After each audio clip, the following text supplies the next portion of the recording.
இனிய என் உறவுகளுக்கு இனிய என் வணக்கங்கள். 9 ஆழ்வார்களையும் நம்ம பார்த்துருக்குறோம்.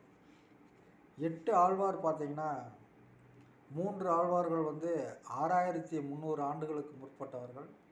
4வது ஆழ்வாரும் 6300 ஆண்டுகளுக்கு முற்பட்டவர். 5வது ஆழ்வார் நம்மாழ்வார். இவர் 5100 ஆண்டுகளுக்கு முற்பட்டவர். மதுரகவி ஆழ்வாரும் 5100 ஆண்டுகளுக்கு முற்பட்டவர். குலசேகர ஆழ்வாரும் 5000 ஆண்டுகளுக்கு முற்பட்டவர். அடுத்து பெரியாழ்வாரும் 5000 ஆண்டுகளுக்கு முற்பட்டவர். அதனைத் தொடர்ந்து ஆண்டாள் நாச்சியாருடைய வரலாறை சற்று காண்போம். தெய்வ மனம் கமலும் சிறுவில்லிபுத்தூரில் மலர் மனம் கமலும் நந்தவனம் ஒன்றை அமைத்தார் பெரியாழ்வார். பல நிற மலர்களும் நறுமணத்துடன் அங்கே பூத்து குலுங்கின. திருமாலுக்கு திருத்துழாய் செடிகளும் அங்கே செறிந்து நிறைந்து காணப்பட்டன. திருமாலின் மேனி அழகையெல்லாம் நந்தவன காட்சியிலே கண்டு களித்தார் வில்லிபுத்தூரார். நாள்தோறும் அதிகாலையில் நந்தவனத்துக்கு சென்று மலர் பறித்து மாலையாக தொடுப்பது அவருக்கு வழக்கமாக இருந்து வந்தது.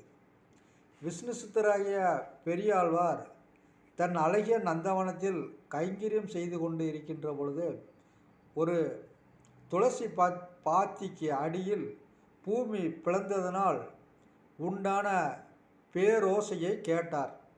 மிகவும் ஆச்சரியமடைந்தவராய் அந்த இடத்தையே உற்று நோக்கியபடி இருக்க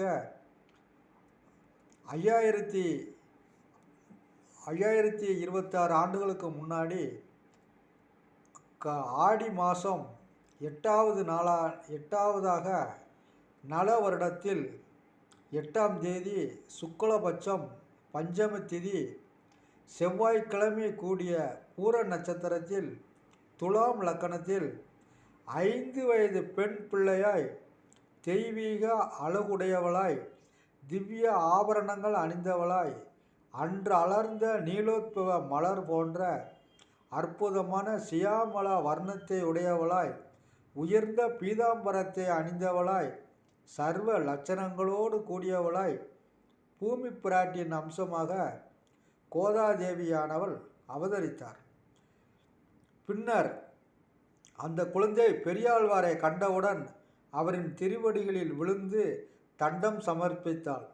மிகவும் வியப்பு மேலிட பெரியாழ்வாரும் அவளை ஆசீர்வதித்து, பாரம்மா, நீ குழந்தா என்று வினவ, அக்குழந்தையும், அப்பா, நான் உங்களது புதல்வி, எனது திருத்தாயார் இந்த திருத்துருவமே என்று அன்போடு பதிலளித்தார்.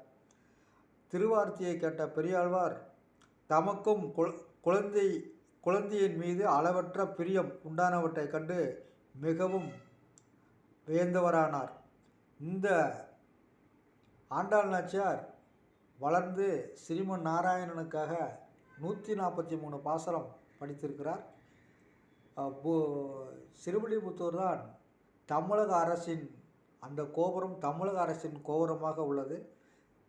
ஸ்ரீ ஆண்டாள் நாச்சியார் திருவடிகளே சரணம். நமஸ்காரம்.